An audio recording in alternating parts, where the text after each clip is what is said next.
उप महापौर नाजिया हसन पर बीती रात को असामाजिक तत्वों द्वारा जानलेवा हमला उनके अपने घर पर हुआ। बताया जा रहा है कि जब अपने पिताजी के घर से अपने घर जा रही थी और घर से कुछ कचरा बाहर फेंकने गई, तभी कुछ असामाजिक तत्वों द्वारा उन पर जानलेवा हमला होता है।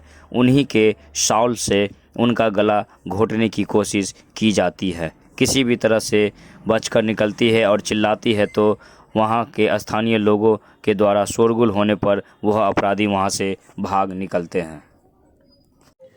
मैं कल रात में ऐसे पर डे मैं थोड़ा लेट से आ जाती हूँ, लेकिन कल मैं सवेरे आ गई थी। तो मैं कपड़े वपड़े चेंज करके मुँह हाथ धो करके जाने लगी थोड़ा सा वॉशरूम, तो मुझे नज़र पड़ गई डस्टबिन पे।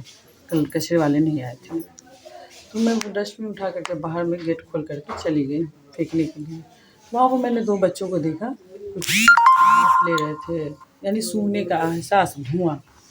मैं आगे बढ़ गई, फेंकी। मैंने उसको न पीछे से देखा न पलट, यानी मुझे एहसास लगा कि वो 2 बच्चे खड़े हुए हैं। बस मैं आगे बढ़ गई और फेंक करके जैसे पलटी तो मुझे ऐसा लगा कि किसी ने मुझे पकड़ लिया, यानी कि ये फंदे टाइप से मुझे डाल दिया और मेरे हाथों को ऐसे करके पीछे टच करने की। तो मेरा एक हाथ छूटा, लेकिन ये 3 उंगलियों का एहसास, स्पर्श, ये कड़ा जो आजकल के सब बच्चे सब पहनते हैं, वो 3 उंगलियों का एहसास कड़े पे हुआ। मैं वहीं पे गिर गई, लेकिन रेंगते रेंगते, यानी मैं अपने बेटे को आवाज़ भी दे रही थी, लेकिन रेंगते रेंगते आवाज़ किसी को समझ में नहीं आ रही थी। रेंगते रेंगते मैं रुक गई तो वो निकल गए बच्चे, यानी कि अब ये ताकत लगा रही है, तो वो बच्चे पीछे चले गए। लेकिन मेरे कानों में थप थप, यानी 3-4 चप्पल का, वो कचरे पे जो चल रहे थे, तो थप थप का एहसास लगा और मैं दौड़ती हुई अपने घर में आकर के बेहोश हो गई, यानी कि घर के गेट पे आके बेहोश हो गई। उसके बाद से आधा घंटा तक या 1 घंटा तक मुझे कुछ याद नहीं, लेकिन घबराहट बहुत ज़्यादा था, क्योंकि मैंने मौत को बहुत करीब से देख लिया था। तो मुझे लगा कि आज ही आखिरी दिन है। फिर भी 1 घंटे 1.5 घंटे मुझे वक्त लगा संभलने में, क्योंकि घबराहट कुछ ज़्यादा ही था। उसके बाद मैं 1 घंटे के बाद रिलैक्स हो गई। वही मजबूती के साथ आपके सामने फिर से हूँ, आज इंशाल्लाह आगे भी रहूँगी। क्या लगता है मकसद क्या था? मकसद हरासमेंट करना या डराना हो सकता है, या लगता है कि नशा वाले बच्चों को लग गया होगा कि अभी पावरफुल हो गई, ये अंदर में जाकर के कंप्लेन कर देगी, फ़ोन कर देगी।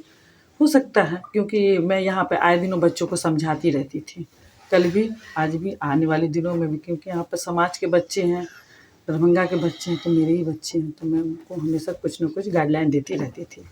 तो उनको लगा कि अब फिर ही समझाएगी या अब इस पावर हो गया है तो कुछ मेरे साथ कर सकती है, शायद यही सोच करके हो सकता है। बाकी मैं अब कैसे बता सकती हूँ। ये भी हो सकता है कि मुझे एक एहसास दिलाने की, डर जाओ, सिमट जाओ, ये भी हो सकता है, लेकिन मैं डरी नहीं हूँ। बहुत मजबूती के साथ कल भी थी, आज भी हूँ, आने वाले दिनों में भी रहूँगी। क्या माना जाए कि ये हत्या की नीयत से भी ये पड़ी? अभी आप लोग गुमदुमा में आए हुए हैं डिप्टी मेयर के घर पे, क्या हादसा हुआ? क्या नहीं, अभी आए तो पता चला कि माननीय उप महापौर महोदया को, वो घर से निकली किसी काम के लिए, तो कोई 2-3 लड़के उनका गला दबाने का प्रयास किया, जो काफ़ी दुखद है। इस तरह की बातें नहीं होनी चाहिए। अगर किसी को चुनावी रंजिश हो, एक समय के लिए होना चाहिए। चुनाव ख़त्म, सारी मसला और सारी सब चीज़ें ख़त्म हो जानी चाहिए। अब वो लगातार, उनका कहना है भी 2-3 जगह वो हमारे साथ जो है गलत भी है, कान में भी लगातार 2-3 प्रोग्राम में बोल रहा था, कुछ उनको अल्टीमेट लगातार कुछ बोल रहा था, गलत कमेंट टाइप का। तो इस सब चीज़ से बहुत काफ़ी दुर्भाग्यपूर्ण है, काफ़ी अफसोस है कि नई चुन के आई, उनसे उम्मीद है शहर को इस तरह की घटनाएं नहीं होने रहती। लेकिन अभी तक इन लोगों को बॉडीगार्ड, मेयर को, डिप्टी मेयर को बॉडीगार्ड नहीं मिला है। जी। हाँ, वो तो नगर निगम भेजेंगे और हम लोग कोशिश रहेगी उन लोगों को बॉडीगार्ड इशू हो। बताए परिचय दे दीजिए। नफीसुल हक रिंकू। कि अभी रात में डिप्टी मेयर नाजिया हसन के घर पे घटना घटी है, क्या घटना घटी थी? घटना क्या घटी है, वो अपने घर ही आ रही थी। घर आने के बाद जो अपने घर में गई, देखी कचरा का डब्बा पड़ा हुआ है, तो वो कचरा फेंकने के बाहर निकली। तो कई बार 2-3 जगह जो है उसको अल्टीमेटम लोग ये थे कि बहुत उड़ती है, बहुत उड़ती, इस तरह का बात। तो मजाकिया ले लेते थे कि दूध कोई खड़ा होगा। लेकिन आज की घटना ये है कि घर जब निकली है, 2 लड़का बाजू में खड़ा होकर के सिगरेट पी रहा था। उस समय कोई नशेड़ी वगैरह होगा, वो जब कचरा फेंक के जब अंदर आए तो पीछे से गमछा पकड़ करके इस तरह से जो है, इस तरह से एक लड़का ने गमछा को इस तरह से ऐसे दबाया, इस तरह से दबाया, और एक लड़का ने पीछे से हाथ को इस तरह बांधने का प्रयास किया। ये बहुत दुर्भाग्य घटना है ये, और ये इसको कभी भी इसको मतलब कि बर्दाश्त करने के लायक नहीं है इस तरह का।